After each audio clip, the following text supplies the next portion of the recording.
So, good morning. I wanted to go outside. Once I realized that it had stopped raining, it was raining quite a bit. And then I thought I'll still start in here because we are with Levi. He's not wearing Levi jeans, and he has Tanachi sandals. But this is Levi, and better known among Christians as Matthew. And he was a tax collector. And his story is up today after a very powerful text from Isaiah in chapter 58, which is amazing. This is Mattheus, the author of the gospel.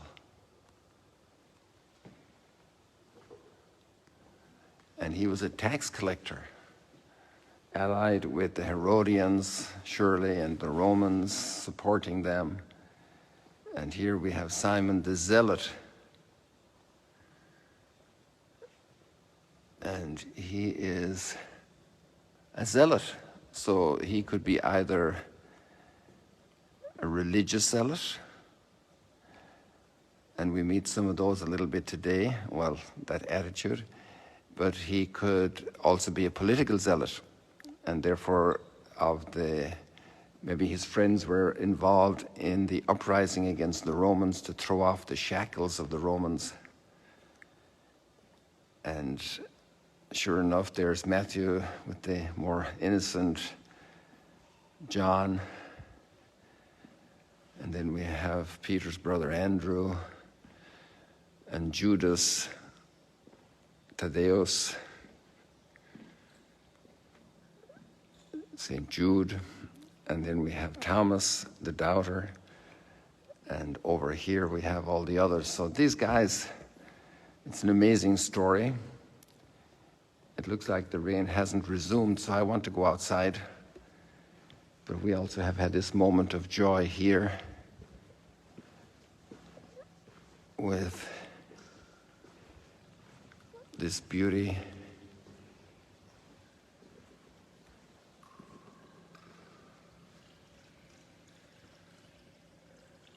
The gift of artists, the gift of builders, laborers, architects, engineers, all the people that were involved, donors, encouragers, people praying, so many people involved to make these beautiful places that we have all over the world.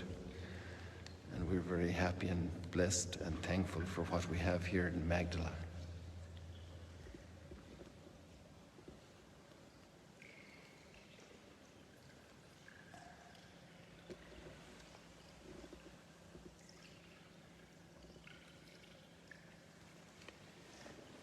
So let's head out here. We've often spent a little time here. We still have about half a week of rain left on the prognosis, so we might have more chances to come back in here. And then we'll have other themes, and we're over there at the daily live stream mass each day here anyway. So we'll leave it like that for now. I just want to pick up my umbrella and get geared up in case there is some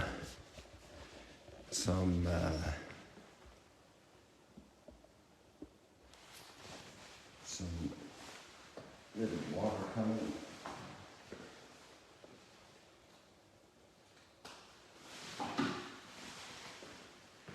So there we go, ready to head out.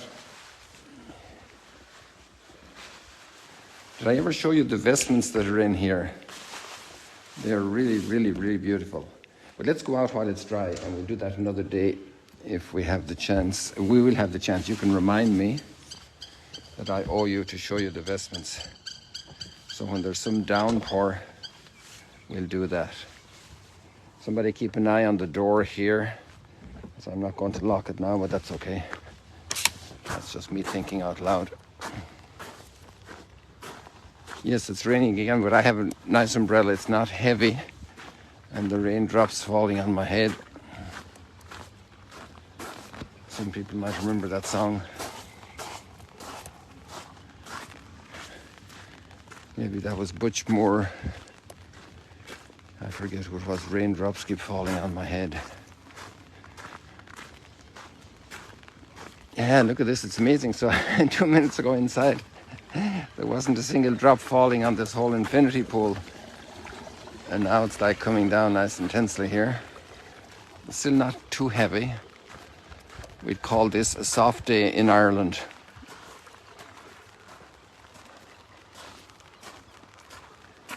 And because of the rain, the reflection is not so clear there.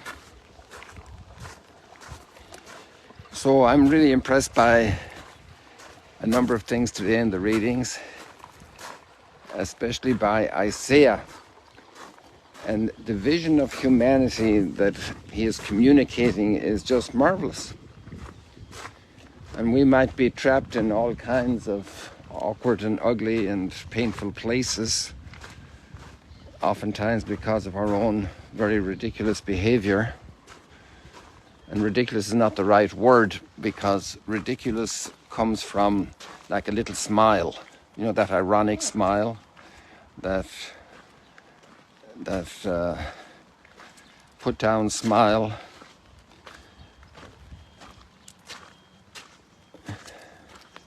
Ridere is the Latin for to laugh. And when you have ridicule, the little ul, that makes it small. I don't have to tell you how the weather was last night. When you see this. So it's like a small laugh, and it's pretty more serious than a laugh sometimes, the way we behave, and our lives go into great disrepair. But there's great message today. I want to see how the water is doing on the steps over here. So the message is that God wants us to be restored. And he wants us not just to be restored. And the path to that is to stop oppressing others, to stop being a pain in the butt for others, in our words, in our thoughts, in our sometimes ugly attitudes, but to become a repairer of, a rebuilder of fallen homesteads. What an incredible image.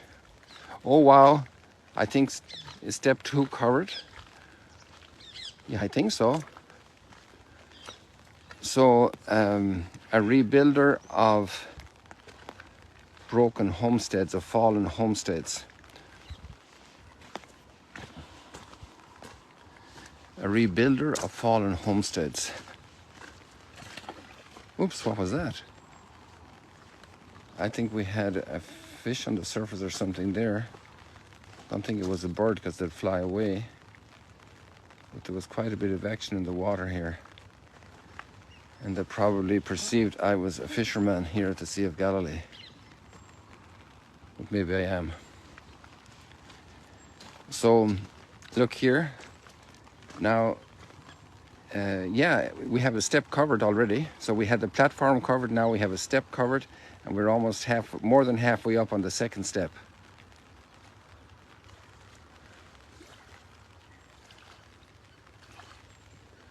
So it's really moving in, and now the water is completely up to the wall over here. Actually, I did check the numbers last night, and it was like 1 meter 32 centimeters below maximum. So it didn't reach maximum last year. You can see all the way over there, it's up to the wall over there as well. So that means it's really moving up fast. Thanks be to God. We want a full lake. That's a great blessing. But imagine to be a blessing for every person in your life, even the ones that did the bad to you.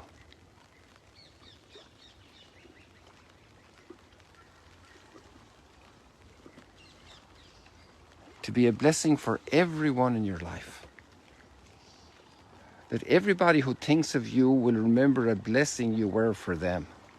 And not like to make you feel like a great guy, that they're all saying, oh, look, this is a great person to give blessings. No, but the interior togetherness that's going to be in your person because you're a person of blessing, a builder of ruined homesteads. What an incredible image. There's enough people destroying homesteads. Maybe people themselves through addictions and substance abuse and financing that, or people who tear a family apart, people who ruin homesteads. But to be a rebuilder of homesteads, actually there's a very nice image. You see, there's a little tent there, but over there there's a white house where I had I call it my Corona house, we call it the lake house here.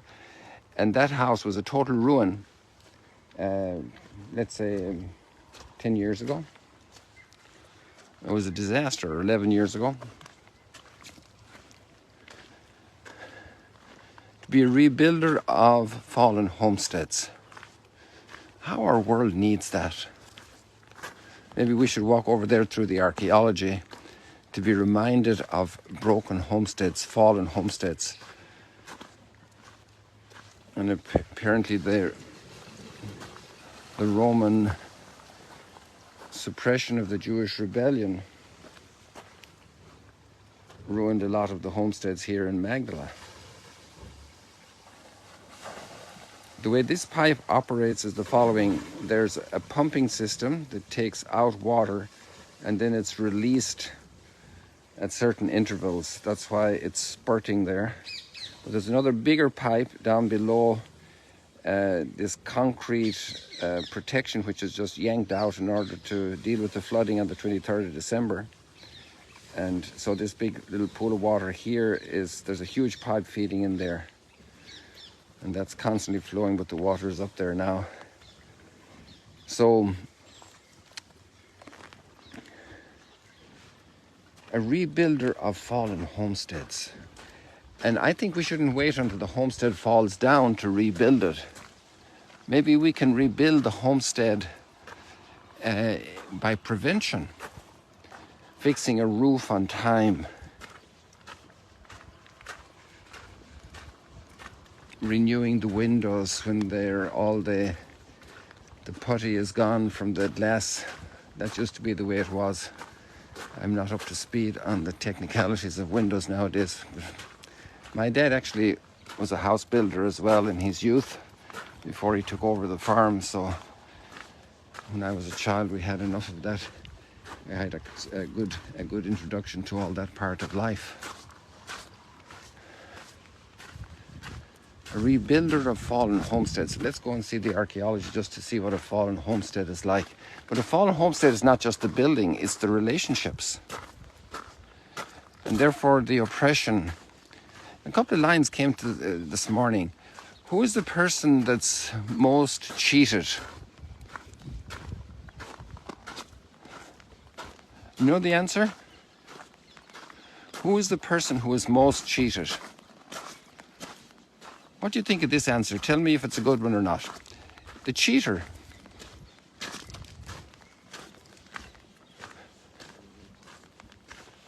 Who is the person most deceived?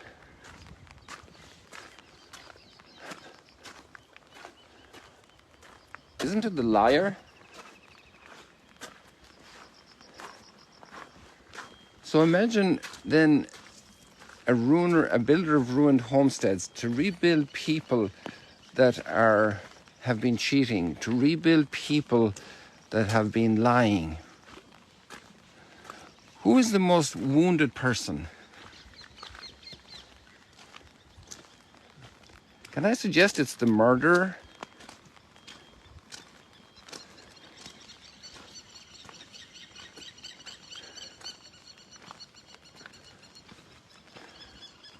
Ruined homesteads.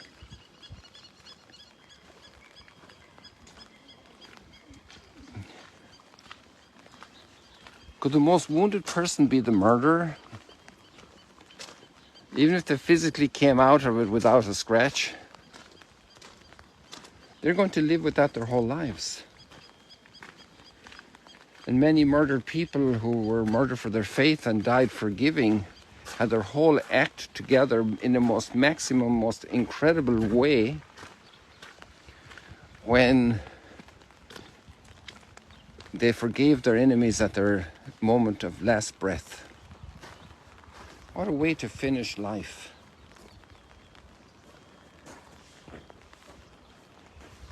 What a way to finish life. Forgiving enemies, releasing them, praying for them, being a blessing for them, interceding for them. Father, forgive them. Today in the pilgrimage of prayer, the first Our Father interview is taking place with Father Boulos, and that'll be rolling soon, so you'll be able to participate in it. And so this reading hooks up perfectly with the gospel reading when Jesus calls Matthew, this guy that's completely despicable for healthy Jewish patriotism, which is very linked to their understanding of their vocation in God's plan. So there's a religious dimension to it. He's despicable, and that's why the publicans were called sinners. The tax collectors and sinners, they were put into the same bag, under the same category. They were stamped with the same stamp.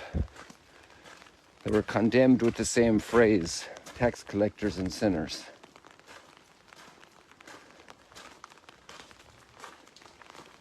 And yet that's the one Jesus calls to be his evangelizer. Isn't that amazing? Doesn't that give us great hope, no matter where we're stuck? That not just is our homestead rebuilt, but we can help others rebuild their homesteads. Because each one is not just a homestead, it's a temple of God. To rebuild the temple of God in each person. Forgive us our trespasses as we forgive others. Thy kingdom come.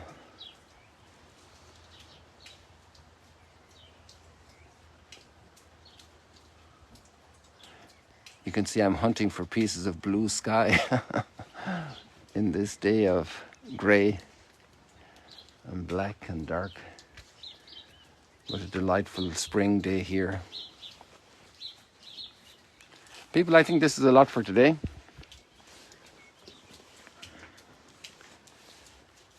God bless you. This is actually the house here. Look at that. Let me show you a little bit more. This house was a total ruin. A total ruin 10, 12 years ago. A total ruin. It was there in old maps and pictures of Magdala for way over a century. I'm not sure, a couple of centuries. And this has served so much. So many volunteers have been here. We had an internship program here. I even recovered from Corona here. The consecrated lived here for a while when they were a small community. Volunteers have lived here. Oh, it's amazing, isn't it? Rebuild broken homesteads. See you later, alligators. God bless you. You are a rebuilder of broken, ruined, fallen homesteads. Oh, a little bit of a selfie moment. God bless you. See you later, alligators.